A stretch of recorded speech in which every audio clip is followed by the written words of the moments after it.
이번 주 정치권 주요 이슈의 맥을 짚어보는 정치뷰 시간입니다. 정치부 한송원 기자 나왔습니다. 어서 오세요. 한 기자, 연휴가 끝나면서 정치권도 다시 분주해지는 분위기예요. 네, 사흘 전 풀려난 조국 전 대표 오늘 첫 공개 행보에 나섭니다. 오늘 제일 먼저 김대중 전 대통령 서거 16주기 참배에 나서면서 공식 행보를 시작합니다. 그리고 국회 일정도 좀 숨가쁜데요. 목요일 국회 본회의에서 민주당은 방송 입법, 노란봉투법, 상법 같은 쟁점 법안들을 처리하겠다 이렇게 예고한 상태입니다. 국민의힘도 2차 필리버스터를 예고하고 있어서 여야 대치 불가피할 것으로 보입니다. 그리고 마지막으로 금요일엔 국민의힘 전당대회가 있는데요. 이때 신임 당대표 뽑힙니다. 조국 전 대표부터 좀 살펴볼게요. 출소 후에 주말 사이에 SNS에 글들을 계속 올렸는데 벌써부터 뒷말이 나오는 것 같아요. 예, 맞습니다. 주말 동안에는 이 공개 행보 없이 SNS 정치만 이어갔는데 벌써부터 잡음이 있긴 했습니다. 출소 당일에 된장찌개가 끓고 있는 7초 분량의 영상을 올렸었는데 영상이 촬영된 식당 미쉐린 가이드에 선정된 적이 있는 유명 한우 전문점으로 추정이 되면서 논란이 불거진 겁니다. 또 8개월간의 폐문 독서물, 그러니까 옥중에서 읽었던 책 사진들도 올렸는데요. 김대중 육성회고록 같은 DJ 관련 서적도 담겼습니다.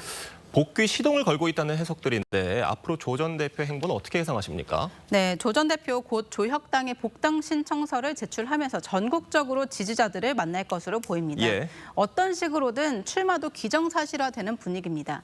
내년 지방선거에서 서울시장 아니면 이 부산시장 후보로 나서거나 인천 계양을 같은 국회의원 재보궐선거에 출마할 가능성도 거론되고 있습니다. 일부 의원들 사이에서는 민주당과 조국혁신당의 합당 주장까지 나오고 있는데요. 다만 민주당에서는 조국 사면 이후에 첫 공개 비판도 나오면서 사면 역풍에 예의주시하자 이런 분위기도 감지됩니다. 민주당 윤준병 의원 사면을 입시 비리의 용서로 이해하면 안 된다 이렇게 공개 비판에 나섰고요. 그리고 익명을 원한 한 여권 관계자도 출마를 위한 것이었으면 굳이 첫 사면이어야 했냐면서 민심을 고려해서 연말 아니면 3.1절 같은 다른 시기도 있지 않나 싶다 이렇게 토로를 했습니다. 실제로 이 사면 여론이 네. 이재명 대통령의 지지율에 영향이 없을 수가 없을 것 같아요. 네, 이 조국, 윤미향 사면 이후에 이재명 대통령 국정 지지율 취임 이후 최저치를 기록했습니다. 이재명 대통령이 직무 수행을 잘하고 있다 이런 응답은 계속 내려가서 지금 59% 최저를 기록했고요. 부정평가도 30% 최고를 기록했습니다. 부정평가 이유를 물어봤더니요. 응답자 5명 중 1명은 특별 사면을 꼽았습니다. 전체 응답자를 넓혀서요. 조국 사면에 대한 찬반을 물었습니다. 43%가 찬성, 48%가 반대, 반대가 더 높았습니다. 그리고 연령별로 보겠습니다. 연령별로 봐도 30대가 60%가 넘었고 그리고 20대도 50% 넘게 반대를 했습니다. 아무래도 공정 이슈에 민감한 2030 청년층 절반 이상이 조국 전 대표 사면에 반대한 겁니다. 지지율이 이 정도면 많이 빠졌다는 분석인데 대통령실 분위기는 어떻습니까?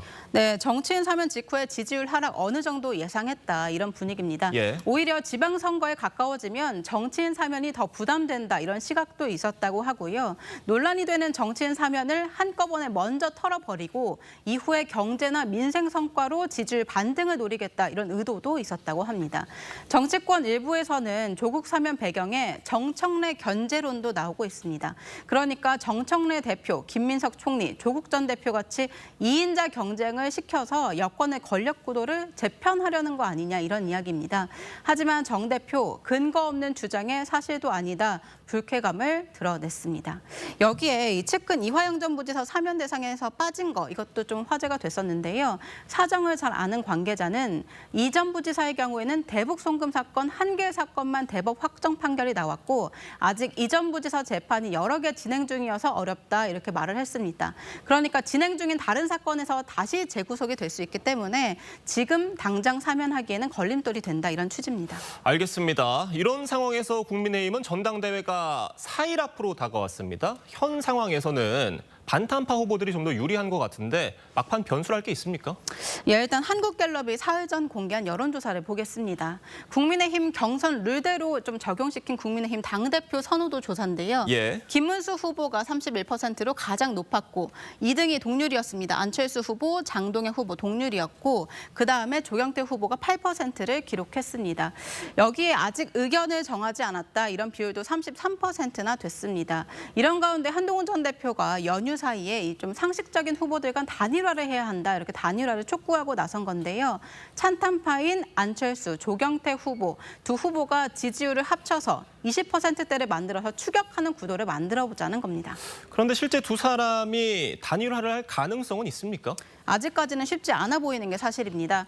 안철수 의원이 연휴 기간에 조국 윤미향 특별사면 반대 퍼포먼스 그리고 정의봉 사진 등으로 독자적으로 이슈몰이에 나섰고요. 실제 캠프 내에서도 이대로만 가도 결선에 간다 이런 자신감이 있는 상태입니다. 다만 찬탄파 청년 최고위원 후보들도 단일화를 선언하면서 당대표 단일화를 촉구하고 있는 상황입니다. 결국 단일화 성사 여부 막판 최대 변수로 떠오르는 분위기입니다. 알겠습니다. 한 기자 잘 들었습니다.